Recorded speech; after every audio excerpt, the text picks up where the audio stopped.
This is Video Lecture Chapter 1, Radiation History. The purpose of this chapter is to introduce basic dental imaging terms, detail the importance of dental images, and also review the history of X radiation. So the dentist is going to rely on us to capture radiographic images, and we want to do this as accurately as possible, and they need to be of diagnostic quality, meaning that the dentist can diagnose from our X-rays.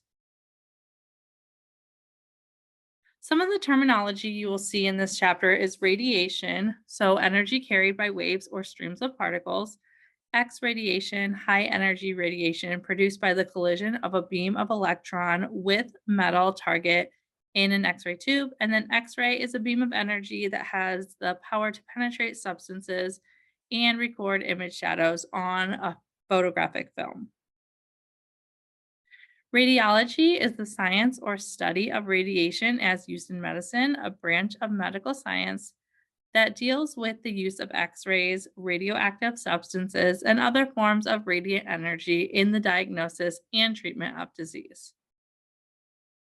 Radiograph is going to be the picture or the visible photograph record on film that's going to be produced by the passage of X rays, also called X ray film, or maybe just an X ray. Dental radiograph is a photographic image produced on the film by the passage of X-rays through the teeth and related structures. Radiography is the art and science of making radiographs by the exposure of film to X-rays. And then the dental radiograph is the production of radiographs of the teeth and adjacent structures by the exposure of film to X-rays. And then the radiographer or dental radiographer is any person or positions, um, sorry, person who exposes, positions, and processes the X-ray film. Image is a picture or likeness of an object, and then the receptor is the recording medium. So our X-ray film, a phosphor plate, or a digital sensor would all fall under our receptor category. Imaging, dental, the creation of digital print or film representations of anatomic structures for the purpose of diagnosis.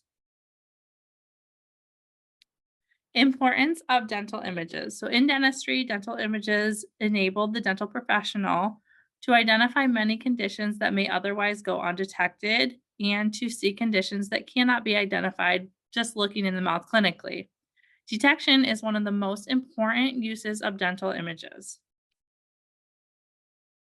So with our dental images, we can detect lesions, confirm or classify suspected disease, localize lesions of foreign objects, provide information during dental procedures. We can evaluate any growth and development. We can illustrate changes secondary to caries, periodontal disease, and trauma. And then also document, it helps with documenting the condition of the patient and aiding in development of clinical treatment plan. Discovery of X-rays. So Wilhelm Conrad Röntgen in 1895 was experimenting with vacuum tubes and fluorescent screens. He noticed the screens were glowing even though they were several feet from the tube, so he determined that some mysterious ray was causing the screens to grow. We have Heinrich Glesser in 1838. He built the first vacuum tube. Um, Joanne Hithoff in 1870 used the vacuum tube to study fluorescence. Some of our other pioneers include William Crookes in the late 1870s, discovered that the cathode rays were streams of charged particles, and then Philip Leonard in 1894 discovered that cathode rays could penetrate a thin window of aluminum foil. Otto Walkhoff, you'll want to know in 1895, he made the first dental radiograph. W.J. Morton in 1895 made the first radiograph of a skull. Edmund C. Kells in 1896 exposed the first dental radiograph in the United States on a live person. Some more pioneers include William H. Rollins. He developed the first dental X-ray unit. Frank Van Wert was the first to use film in intraoral, so inside the mouth, radiography. Howard Riley Raper established the first college course in radiography for dental students. William Coolidge was another pioneer in 1913. He developed the first hot cathode X-ray tube. Victor X-Ray Corporation in 1923, an oil immersion of the tube head. In 1957, we have a variable KVP machine. 1966, recessed long beam tube head. And with the X-ray film in 1896 to 1913, we had hand-wrapped glass photographic plates or film.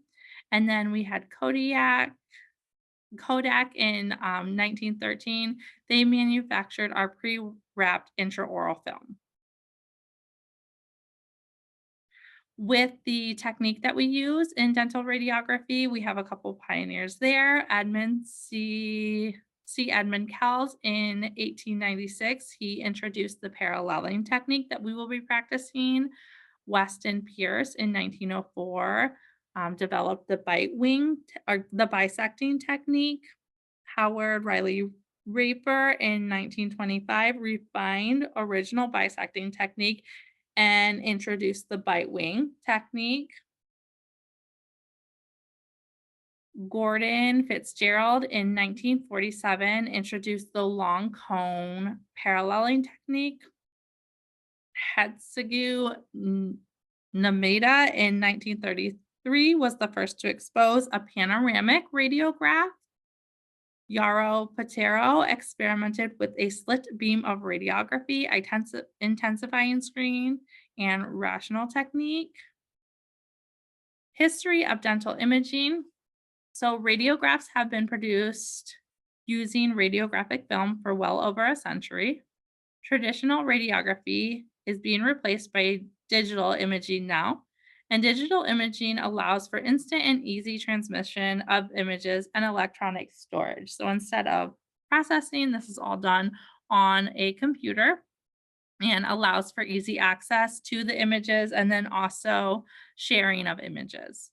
In 1987, first intraoral imaging sensor was introduced. In 1989, an article describing direct digital imaging technology was published in the US dental literature.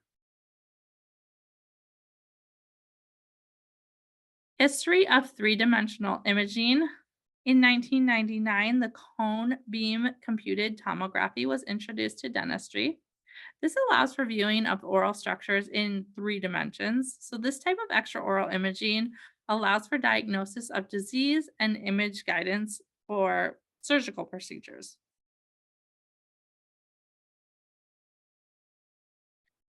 In 1999, the American Dental Association, or ADA, recognizes its ninth specialty program, Oral and Maxillofacial Radiology, and this provides advanced training in radiology of the oral and maxillofacial region. And it's a 2 to 3 residency term after completion of dental school, and that's followed by an international board examination. This will complete our video lecture.